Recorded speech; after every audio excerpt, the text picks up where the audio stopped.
Hello there and welcome to the Cup That Matters. I'm Himanshu Singh and we've got Andrew Simons, Nikhil Chopra and of course Boria Majumdar over the next 60 minutes to discuss Australia's incredible 6-wicket win over Pakistan. And of course the fact that Australia will now face India in that semi-final that's coming up. Well, it's official now. India will take on Australia in their World Cup semi-final at Sydney on Thursday. Australia beat Pakistan by 6 wickets in their quarter-final at Adelaide earlier today. Chasing a target of 214 to seal their berth in the semis, Australia managed a comfortable win in front of a vocal home crowd.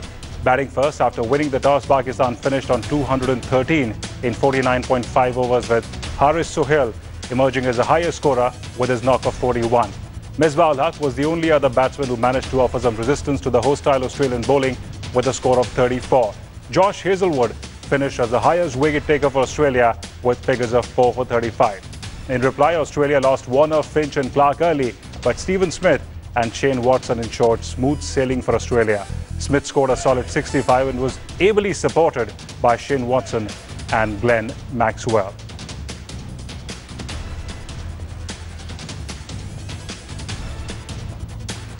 All right, now let's go live across to Boria Majumdar, who's tracking all the developments in this match. Boria, it's official now. India will take on Australia in the semis. Your predictions? No predictions on this one. Absolutely no predictions. We said this will be a cakewalk. Yes, it wasn't a cakewalk, but it was a comfortable victory in that, in that quarter-final.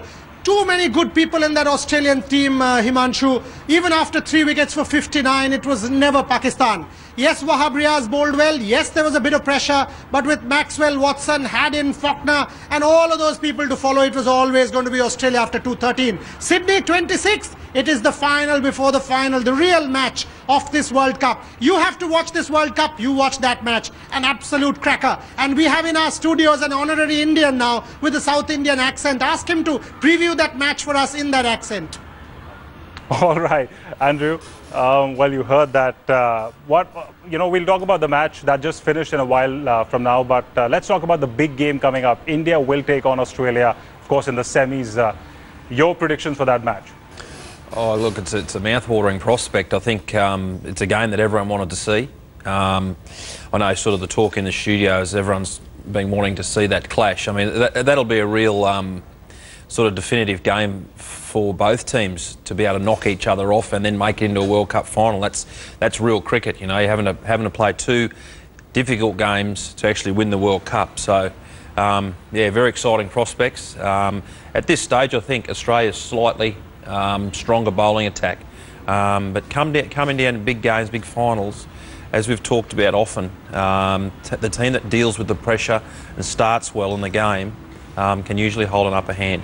So, according to you, Australia will win that match, that semi-final? Are you putting your bet on Australia? Yeah, I'll back Australia to win that one.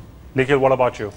Well, after what we saw today, there were opportunities. If Pakistan had held on to those catches, I'm not saying that Pakistan would have won the game, but, you know, there's a lot of pressure that could have been put on. Another wicket, piece of run out, under pressure, anything is possible. Team India, undoubtedly, will have to literally play their best cricket, like they've been playing in the World Cup. The quicker bowlers will not bowl, outside the off stump, giving David Warner or Finch any sort of room to get out there. The first 10 overs, if you're tight, create pressure. Force the batsman to go out there and try and manufacture shots against the new ball. There are opportunities. This Australian team is beatable. Make no mistake about it. Batting's looking good, but it's how disciplined you are. And at the end of the day, you will have to take on those catches. You cannot afford slip-ups against a side like Australia. Look at what happened to Pakistan. Had that catch of Watson been taken, Maxwell, things could have looked very different. So India will win that semi-final? I think so. All right, Boria, coming back to you once again, what do you think was a turning point for Australia in this game? Was that the dropped catch of Shane Watson that tilted the scales in their favour? No. 213 was always gettable. I mean, even if Shane Watson gets out, there is Maxwell, there is Haddin, there is Faulkner. There's still a lot of batting to come. One partnership, Himanshu, and match would have been sealed. Maybe there would have been a bit more fight. Maybe there would have been a bit more zing to it. But it was always going to be Australia. India will have to play outstanding cricket. Will there be scarring from the 3 months that were here? They've not beaten Australia once. I don't think so. It's one-day cricket, which is India's best format. And India is playing outstandingly over the last 1 month or so in the World Cup. This is a real matchup. Australia on paper a better cricket team, but India on their night can beat anybody. So it's actually the final before the final. As I said, that match in Sydney on the 26th of March will decide perhaps who wins that World Cup, and it will be an outstanding cricketing night. And Himanshu, you know, the bowler to look out for me, I don't know if Andrew agrees with me or not, the bowler for me to watch out for, those 10 overs or that first initial burst, would be a Stark. You need to be careful. You give him an inch, he'll most probably take a mile because of the speeds, the line, the length. You got to be very, very careful when you're batting against Stark. The other bowlers, I don't see that big a problem for some of our batsmen. But because the way Stark has been bowling, the height, the pace, the movement, he's one person who can really hurt the Indian side. What about you, Andrew? Stark, of course, is now the highest wicket taker in this World Cup with 18 wickets, but Mohammad Shami is also snapping at his heels with 17 wickets. He's now officially the second highest wicket taker in this World Cup. It's going to be an enthralling duel for sure. Yeah, I think Nikhil's right. I think Stark's the real danger man. Shami's bowled well, but I don't think, you know, if he doesn't take that early wicket, I don't think the Australians are going to need to defend against him like the Indian batsmen will against Stark. Stark's a real wicket taker. He can take a wicket with any ball, any over. He's always got that chance that he could trouble you with his speed, and he can swing it back at the right-hander early on. Although, you know, Shami, he swings it as well, gets it on the right length, brings keeper and slips into play early on. You never know. I mean, that's why it's such a mouth-watering contest, is because either team could win this game. Boria, are you gearing up for a highly vocal crowd at Sydney, considering you're going to have all the Indians as well as the local Australians as well? Obviously, I mean, the diaspora will sort of turn up in big numbers. I can tell you Indians from all parts of the world will be here, from the United States, from back home in India. I'm expecting a lot of Bollywood presence, people from Dubai, people from all parts of the subcontinent, and, you know, people from England, from Europe. Indians will take over the SCG. I wouldn't be surprised if there is a bigger Indian presence at the SCG on the 26th. You need every bit of support, Himanshu, to beat Australia in Australia. If you see the record, not many teams have done that in the past. This Indian team has done brilliantly so far in this World Cup. But to beat Australia, you will need a superlative performance. You're talking about Mitchell Stark, talk Johnson, because Johnson bowling short to Shikhar Dhawan. You know, there will be problems. They will ask serious questions of the Indian batting. And there is no loophole. It's Johnson, Hazelwood, Stark, Watson, Faulkner. There's a solid bowling lineup in Australia along with Maxwell. So it'll be one heck of a match. India will do really well to fight it out. Having said that, I think Australia have their noses ahead. Andrew, I've got some stats here with me. In fact, India's record against Australia in Australia, India have won 40 matches and have lost 67 ODIs. While in the World Cup, India won 3 of the matches that they played against Australia and have lost 7. So quite obviously the stats don't favour India, but all that will stand for nothing come Thursday. Yeah, you're absolutely right. Statistics in a final like that are irrelevant for how many times a country's beaten a country. That's over 10 to 20 years probably. So, you know, that's irrelevant. The game of cricket, one-day cricket 20 years ago and compared to it now, it's not the same game. So that statistic's gone out the window, and it's the team that plays the best, takes their opportunities, absorbs pressure, that'll win on the day. Andrew, will it be safe to say that this game, this big semi-final, is going to be all about the Indian batsmen versus the Australian bowlers? Yes, I think it'll be a full game. You know, it's going to be both batters, both groups of batsmen and both groups of bowlers are going to have to find ways to restrict attack and overcome their opposition. That's why it's so exciting to analyse and look forward to. It's sort of, everyone's been able to see this matchup happening from the very start, and now we're actually finally there. We're getting a chance to see these two very good cricket teams go at it in a big game. Nikhil, so far Mitchell Stark has been incredible. He's been outstanding. It will be really interesting to see Mitchell Stark bowling against some of the best batsmen in this tournament. Well, he's going to be, of course, the man to worry for Team India, you know, to handle the new ball against him, the first couple of overs or that first burst. Like I said, you know, those first 10 overs, Himanshu, that's been the classic mantra for all the sides across the board in the World Cup. Don't lose wickets in the first 10, 40 runs. You don't lose a wicket. With this fifth fielder in the 30-yard circle, you can make up for those 10 overs. But you can only make up those 10 overs if you have wickets in hand for the last 10. If you lose wickets, then you're always going to be playing catch-up. And then, of course, then the follow-up bowlers for the Australian side, they'll be too handy. They'll be troublesome. So it's important that you handle that first spell of Stark as well as Mitchell Johnson maybe with a little bit of care. Right. Boria, like Nikhil mentioned, the opening partnership, of course, will hold the key for India against Australia. Do you agree with that? Absolutely, I do. For me, there are 4 mini battles.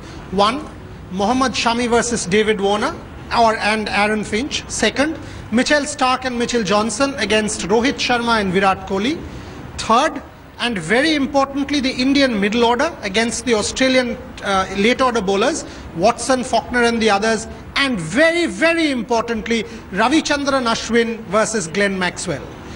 Maxwell is one bowler who's taken Ashwin on. 120 for 4, come Ravi Ashwin against Glenn Maxwell is what I want to see. But there are very many mini battles. I entirely agree with Andrew and Nikhil. It's not about Indian batting versus Australian bowling. It's about 2 sets of batsmen and 2 sets of bowlers going for each other's throat. 2 of the best teams in this competition going for the jugular. That's what the cricket world wants to watch. That's the match of the World Cup. Right. Tell you what, gentlemen, why don't we get a brief masterclass from you on potential areas where the Indian batsmen can be targeted by the Australian bowlers, since, of course, we're talking about that big semi-final coming up. We've got some balls here as well, so probably we can just get up and move on to the pitch, good idea. where you can demonstrate a couple for of us. questions on some of the Indian batsmen. When you think Stark or somebody like a Johnson would target, let's say, we know Shikhar. Do you think Why don't you come onto the pitch, Stark's Andrew, and going to be peppering him with some short pitch stuff straight on? Yeah, so we're starting with anything short and wide, Shikhar. And what you've got with Mitchell Stark as well, the angle's different. Because he's a left-arm bowler, it's a tighter line at a left-handed rather than the right-arm bowler going straight across him. And if he swings the ball, it'll be coming from straight and then towards slip. So it's a different angle for him to have to actually do battle with. And as you said, they will use the short ball against him. He's okay when it's wide, he cuts well, but at Stark's pace, if he gets that short ball in at his sort of chin, right ear, that's where he's been tucked up. Top edges and splice of the bat caught in the leg side or a top edge going straight up. So I think that's probably where they'll attack him early on. But the important thing, after the short pitch stuff, the follow-up delivery. Where would you want, once you push him on the back foot, where would you want that follow-up delivery to Shikhar Dhawan?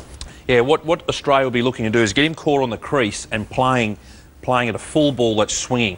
So they'll try and get him sort of here, and they're going to want Stark to bowl the ball that's coming out of his hand and then going towards slip and trying to bring him forwards and get him reaching for the ball, taking the edge. Why don't you also hand over the balls to him where he can also show us the length? You would obviously want Shikhar Dhawan to go out there and get a feel for the ball. You wouldn't want Stark to actually bowl that follow-up delivery outside the off-stump where he gets to leave it and see the pace and bounce. You would want him to go out there and feel for the ball straight up. Yes, absolutely. Short ball's got to be used sparingly and effectively and well, and that makes the fuller ball so much more effective. So ideally I want Stark to get that short ball in there and then follow it up. I would request my producer to show us the ball in the close-up as well, to demonstrate the length that Andrew's talking about. With the full ball, that's going to hit the top of the off-stump. Not leaving the off-stump, but hitting it. Hitting even slightly outside, just in that corridor of uncertainty. And we want to get Shikhar Dhawan feeling for the ball a bit here, bringing the catches in behind the wicket. Where do you think Shikhar's scoring zones against quicker bowlers, especially the left-arm fast bowlers? Well, if the ball swings and they're wide, that plays right into his cutting zone. He cuts well. And then he works the ball, comfortably off his legs and that into the leg side. And then as his innings progresses, he's driving. He starts to drive the ball. Once he starts to move his foot and he gets out to the ball, his driving comes in. So the man standing is square. You would have him stand next to the umpire or just behind the umpire, and you can leave that mid-wicket vacant because he's never pushing the ball against the quick bowlers through that mid-wicket area, and you could probably have your mid-on wider. Absolutely, yeah. And also for that, if he gets that pull shot high on the bat and sort of loops into the leg side, you've got 2 men that are a chance to run and catch it. But that'll probably depend a little bit on the pace of the wicket as well, depending on how fast it is. And what about Rohit? You're a good mate. My little friend Rohit Sharma, we talked about him the other day. He plays a short ball quite well. He gets that extension. The Australians will still try one on him early on. You never know, you might get a top edge, caught fine leg. But generally for Rohit, it's just a good length ball. If the ball swings a bit, We want Mitchell Starc bringing it back into him, trying to trap him in front of middle and off stump, LBW bowled. And also, then if the ball's actually swinging, it's a bit of a different thing. The same thing for Rowett. You want this ball at bail height at the top of off stump, just on or outside off stump, dragging him forward, bringing keeper and slips into play. But it'll be tough for maybe Clark to set a field as well because of that follow-up delivery off the front foot. We all know he's very good square at the wicket off the back foot, but he also can get onto that front foot and drive you through covers as well.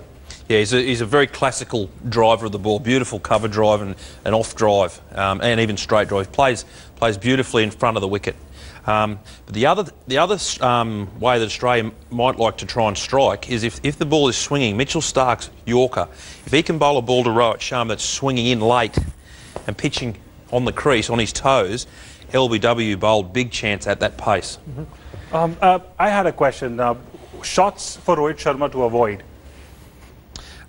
Basically just the good length ball outside off stump. In his first couple of overs, he doesn't want to be feeling wafting outside off stump. You know, you get caught behind, or it's just a bit of a nothing shot, and that's the way sometimes that he does get out. And the next one, to me personally, if India needs to do well against Andrew, this man will have to go out there and get runs for India. It's a big occasion. Virat Kohli coming to bat at number 3. But the only worrying sign for me is anything within the stumps, he's fantastic. We all know he's terrific. You know, within the stumps, hands are beautiful. But the two left-arm fast bowlers angling the ball away from, say, the 5th stump outside off stump. How would you look at Virat tackling that? I think everyone's onto Virat Kohli about that lot wider corridor for him. He might as well take his pads off, because if Michael Clark's quicks bowl the ball at the pads, they won't be bowling for very long. He'll take them off. You've got to be wider and fuller. You want to bring him forward. You saw how he got out in the last game. That was the perfect sort of line and length. He had to reach for the ball. It's a wider length, fuller ball. And they got him out here reaching. And when because he takes the ball so well from straight into the leg side, full face of the bat, it's just a no-go zone. So we want to go wider, bring slips, keeper into play again. And I say the two left-arm fast bowlers, why? It's a different scenario when a right-handed fast bowler is bowling. He'll have to bowl wider off the off stump. But because of the angle, when you're looking to hit maybe the 4th stump, automatically the angle of the left-hand fast bowler will take the ball wider. So they don't need to get that wide. Let's also get a perspective from Boria here. I guess Boria also wants to ask a question. Boria, please go ahead. You know, while we were talking about the Australian bowlers and their length to Indian batsmen, you know, from what we saw today, Michael Clark susceptible to the short ball. David Warner outside off, quite a few flashy strokes there. What about Aaron Finch and Warner? If Shami and Umesh Yadav start, ask Andrew, what are the areas that the Indian bowlers need to bowl to target the Australian top order? And will you actually start with a Ravi Ashwin to surprise a David Warner? Andrew, you heard that question. Interesting one. You could never ask me just one question within one question. Now, the opening pair, Warner and Finch. The way I think I'd be looking to attack those two is a fairly standard type of way. You saw Aaron Finch today, he got caught in front of his stumps.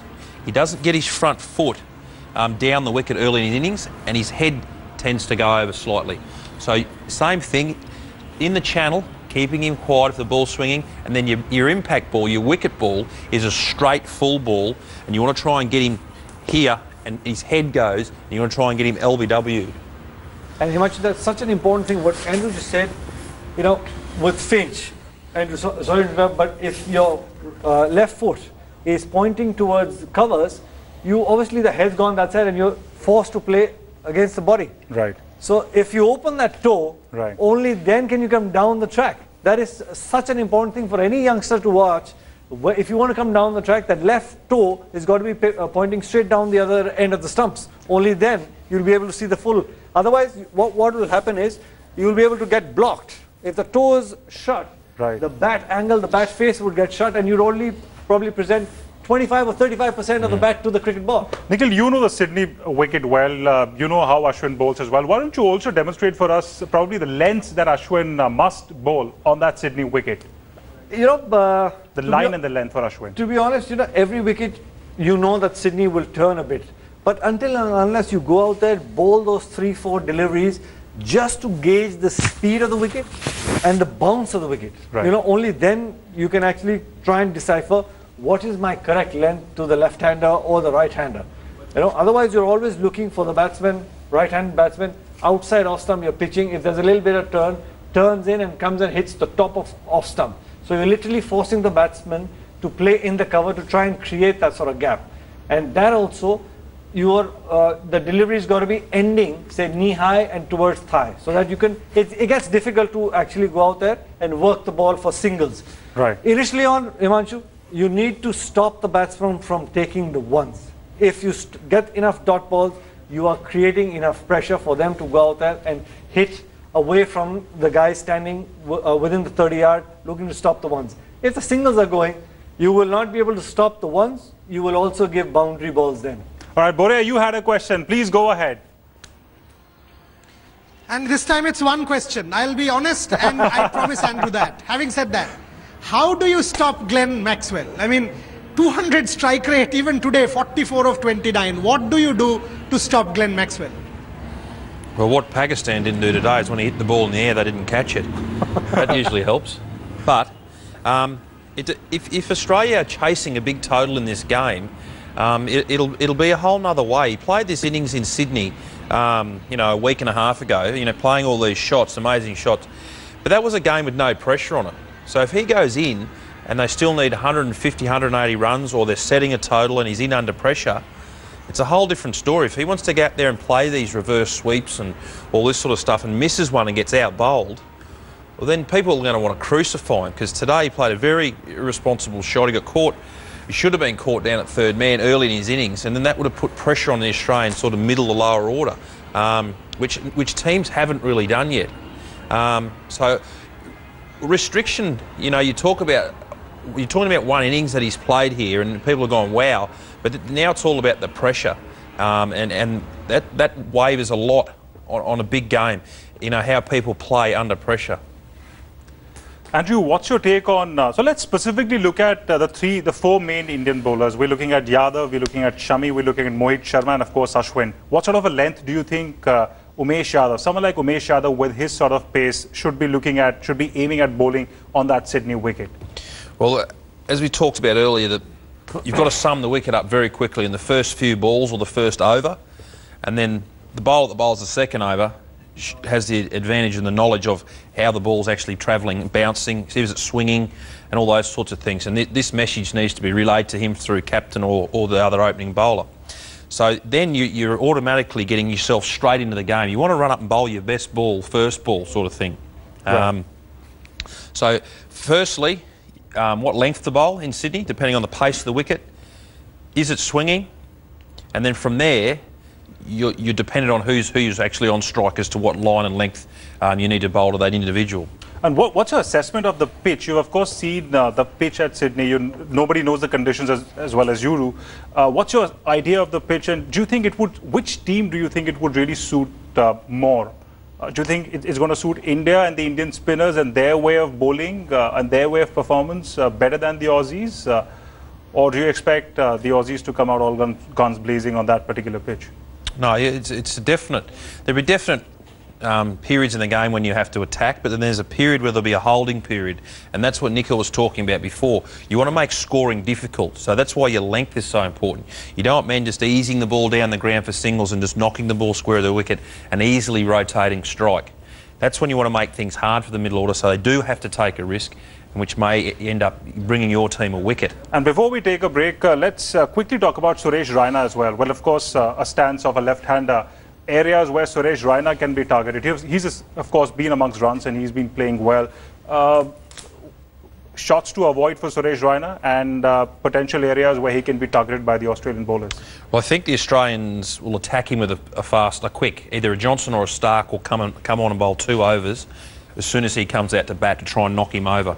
He's a bit the same as Shaker Dhawan. He gets his hands in here a bit when he pulls early in his innings, top edge and splice the bat, caught leg side or straight up in the air. So say you get a Stark bowling at 150, it's the same line, sort of in at his ear, in at his shoulder, and they're going to try and tuck him up and draw an error out of him that way. But that ball's only effective if their stock ball, which is the ball that I want the Australian quicks to bowl at the top of off stump and slightly outside. Can you take the balls from Nikhil and also drop the balls to exactly demonstrate the places or the spots where you want the Australian bowlers to bowl to him? Well, this is the length. I would request my producer to show the balls in close-up as well, if possible. This is the length in it off stump, top of off stump for the Indian left-hand batsman. Right, Suresh Raina. For Raina and Dhawan. As well as Dhawan, yes. This wider ball here, that's the width I'd bowl to Virat Kohli, and then all the others like a Rohit Sharma, I'm just bringing it in to a normal top of off stump line. Okay, so that's pretty much how I want the full ball bowled by the quick bowlers, and then obviously the short ball needs to be in at the chin, in at the ear, no width. I don't want my short ball to be cut. Boria Majumdar's turn to ask a question to Andrew Simons. Boria, please go ahead. Andrew, you know, while we are talking about bowlers, batsmen, lengths, etc., do you think there will be any scarring of the Indian team because they've not beaten Australia in the last 3 months in Australia? And how much of it is a mental battle for the Indians to overcome the fact that they've not won anything against this team? Yeah, I don't know. That'll probably be a test of their maturity and whether they can put that behind them. I think the Australians will definitely play on it. They'll be definitely talking about it and reminding them about it as the game's going on. And, you know, when new players come out to bat and what have you, there'll be definitely some chipping of and trying to sort of pick the old scars off, scabs off the scars and trying to reopen them. But India look good. I mean, it's very hard to tell between the ears what's going on sometimes, but that's why this is so fascinating. I'm waiting to see if India can sort of handle that initial thump Australia are going to try and give them, and then vice versa, Australia, can they handle the pressure of the big occasion playing at home in a final? Andrew, of course, you spoke about that initial bit of tentativeness that the opening batsmen are bound to have, considering these are the opening overs. How would you, what sort of a strategy would you recommend for the Indian batsmen to tackle that bit of a tentativeness, especially playing at that Sydney wicket, where getting those singles would be all the more crucial as well? Yeah, the best way to start your innings is actually just to get off strike. You know, you can go out there and look to defend and what have you, but it's always nice if you go out there, the first ball you get, you knock it into a gap and you get off strike. You just can go down the other end and you can just breathe a little sigh of relief and start to get into your innings. And one of the ways to do that is just at what point you play the ball. So if you, early in your innings against the Australian quicks, one of the ways that Indian batsmen will need to do is to get off strike. They don't want to build unnecessary pressure on themselves. Is to just let the ball, the pace of Stark and Johnson, just let the ball hit the bat, play the ball late with his soft hands, let the ball hit the bat, and it'll go down to that third man area and roll in behind point. And it's very easy to pinch singles there.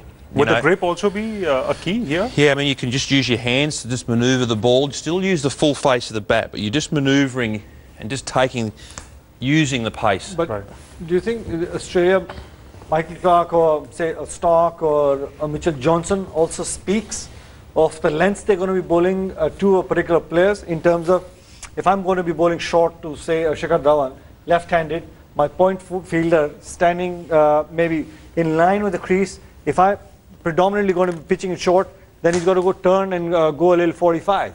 So that, you know, I can get to the ball very quickly when he's looking to run it down to third man as well. Does that happen? Do bowlers even now tend to speak to their fielders what length they're going to be bowling at, and predominantly if somebody's standing at point, he might have to go to the right very quickly? Yeah, well, you make a good point there, because you square the wicket fielder on the offside. Those two men there are key to saving singles and also getting their angle right. So the faster the bowler, the finer that point fielder's got to go, because the ball's naturally going to go finer. Whereas if then say that's for Stark, but then a Shane Watson comes on, you've got to square everything up a bit this way, and then your cover point becomes probably a more traditional cover fieldsman. But so let's also makes a difference. Sorry to interrupt you, Nikhil. Boria has a question. Boria, please go ahead with your question. You know, it's a fascinating discussion what I'm hearing there, and you know, about the field positionings and all of that. Andrew, will it make a difference, the fact that Ravindra Jadeja, Virat Kohli, Ajinkya Rahane, Rohit Sharma will man the 30-yard circle? I mean, the way the Indians have fielded, Australians will be wary of taking singles. Will the Indians want to use that ploy to play on the minds of the Australians? Will Indian fielding and the fact that they're fielding so brilliantly actually help their cause? Absolutely, mate. Yeah, fielding. You see how important fielding is for teams when something goes wrong. Like a catch goes down today, Pakistan dropped 2 crucial catches. Australia may have won the game anyway, but they never put Australia under enough pressure for long enough, and that's why catching's so important. If you get an opportunity, you've got to take that chance and put the opposition under pressure, and that's why I think the Australian teams over the years have been so ruthless in the field. The catching and their ability to create runouts creates pressure. And if you feel as a batsman you can't knock the ball through that ring, it's a bit of a wall type situation there. It builds pressure, and that can draw the odd run out and makes batsmen panic. And all right. Quick point. And Boria also, it makes a big difference where the bowlers are bowling to a good line and length, and they speak about where the fielders are going to be. That's why you must have heard lots of times of that terminology. Bowlers are bowling to their field. If you set a field to a certain side, say offside, and where your lengths are going to be, all of a sudden you're bowling on the other side of the wicket. You're not helping the captain or your fielders.